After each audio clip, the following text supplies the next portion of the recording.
right, crim 11. Let's knock out chapter 2 here, measurement and nature of delinquency. So this chapter is ever so slightly boring, but it's important. So we're going to kind of go a little bit more quickly through this.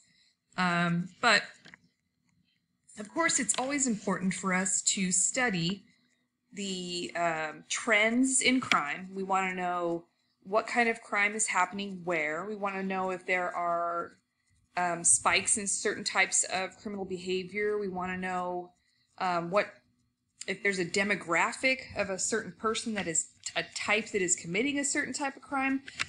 It's always important for us to know that for a lot of reasons. Number one, for just being a citizen of the community, you want to know maybe whether one part of town is safer than others. Would you leave your car unlocked at Fresno City College? I'm going to say probably not. I think we probably know that vehicle theft in that particular area is probably a decent problem. So we also want to know where we can put police resources, where we can set up programs, community programs, things like that to offer services so that we can address whatever the issues are. Okay, so we want to find out how much crime is occurring, what kind of social factors are related to it, and so ultimately what we're going to do is talk about the different ways to measure crime, and that is going to include the Uniform Crime Report. We're going to start with that. We're going to talk about the National Crime Victimization Survey, that's this one over here, court statistics, and self-report studies. So we want to talk about what types of crimes happen and how frequently. So the Uniform Crime Report. This is a report that is put out, completed every year by the FBI. And what it is, ultimately, every time a person is, every crime that is solved and, I can't think of the word. Solved and, okay. Cleared. There we go. So only cleared crimes are reported in the Uniform Crime Report. So that means that a crime has occurred, it has been reported to the police have made an arrest, and the case has been cleared. So that's the kind of data that is taken in for the Uniform Crime Report. All the law enforcement agencies are required to send in their statistics. Well, every time they arrest someone, they have to notify the FBI so that the data can be put into the Uniform Crime Report.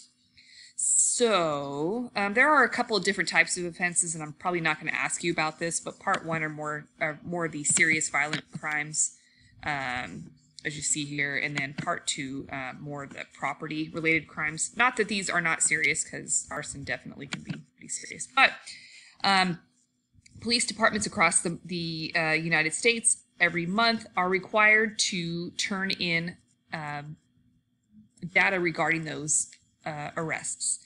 Can you think of some problems with this particular type of study? Right.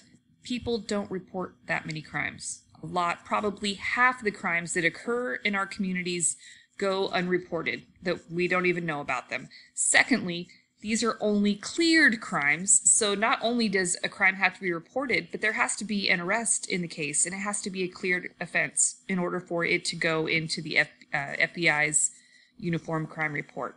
So the UCR, as we call it, Uniform Crime Report, can give you a really good snapshot of the criminal behavior that's taking place in a certain area, of the crimes that are being committed there.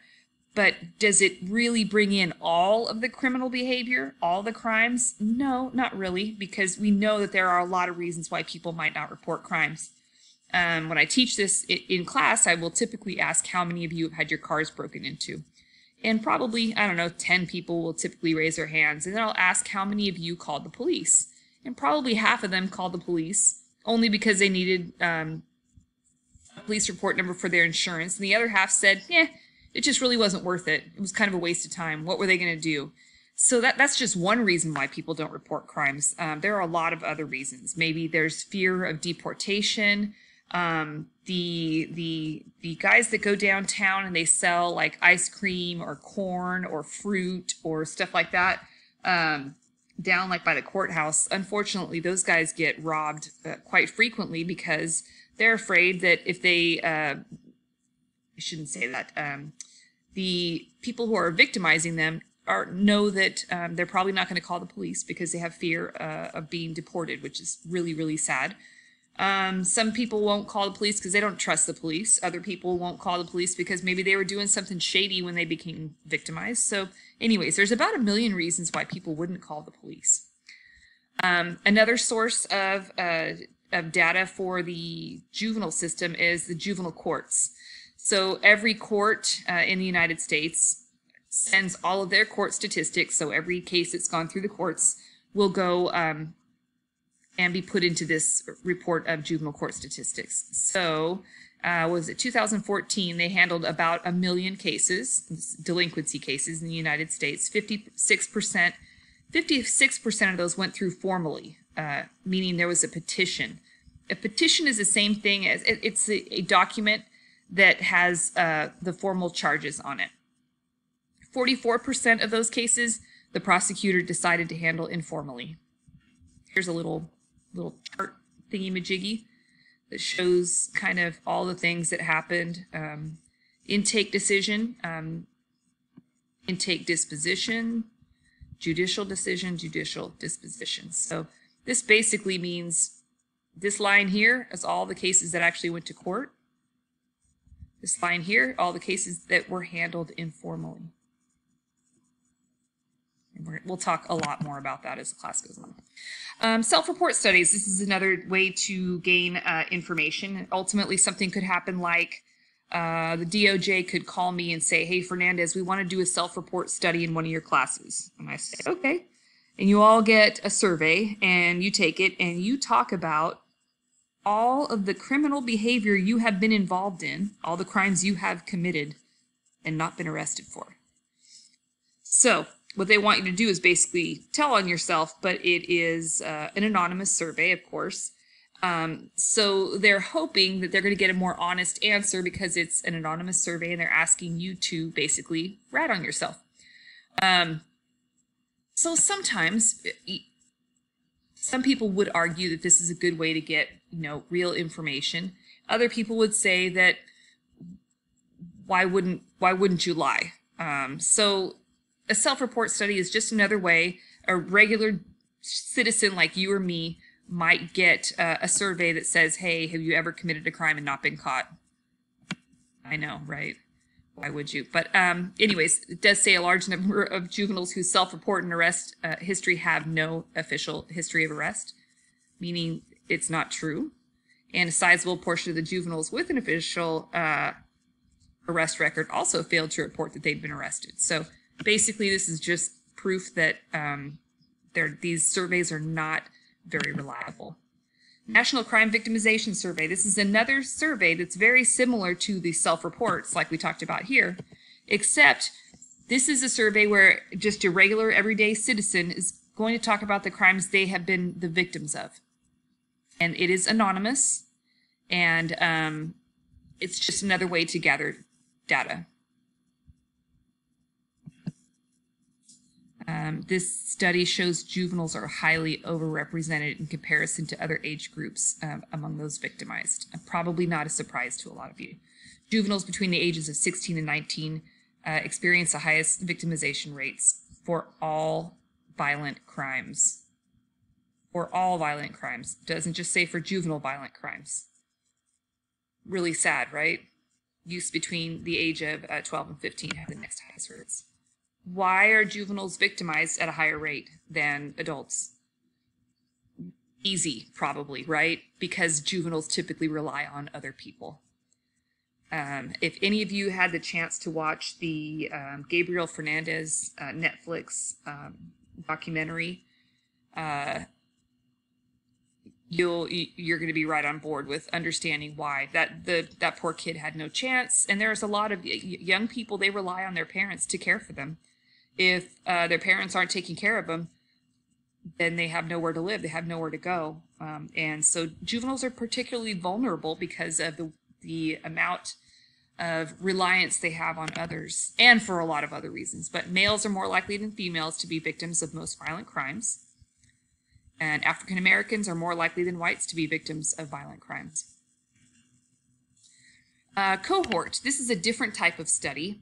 This is basically, like it says, it's a generational group. What they do is get a group of people, let's say all born in 1990, and they will follow these people throughout life, throughout their entire life, to see if they've committed certain offenses.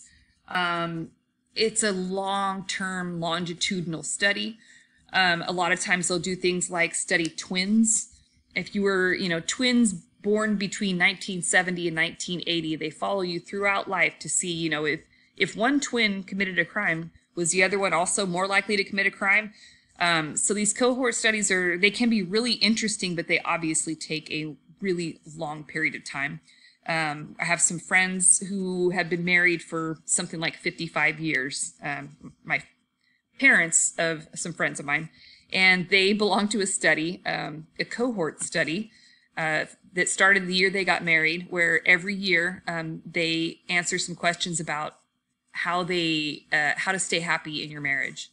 Anyways, so you don't have to just study crime, but that's what a cohort study is: a group of people who have something in common. Typically, they about the same age, and they follow them through life. So pretty interesting.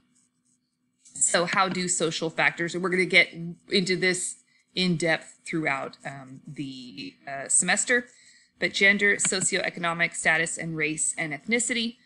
Official reports: males are significantly more likely to commit crime than females. And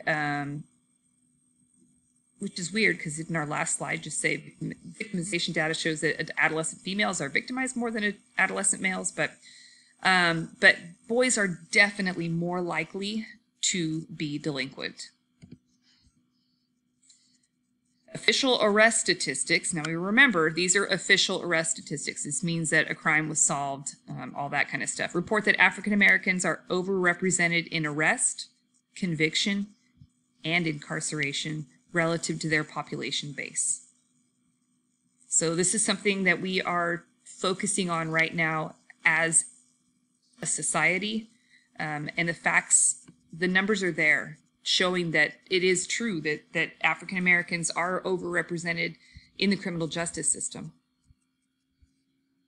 However, self-report studies show that African Americans are not significantly worse in their prevalence or frequency of offending. Socioeconomic status. According to the research, there is not a consensus as to the relationship between socioeconomic status and delinquency. One of the most consistent findings is peer behavior and delinquency. Kind of one of those situations where if you lie with dogs, you get fleas. Is that the phrase? Anyways, a lot of times if your peers are delinquents, then you are more likely to be delinquent. I'm not sure how the gun violence fits into this chapter, but here's some statistics about gun violence. I'll let you read that. And here are some strategies to reduce gun violence. And again, I'm not sure why that is in this chapter, but I didn't make this. So that's it.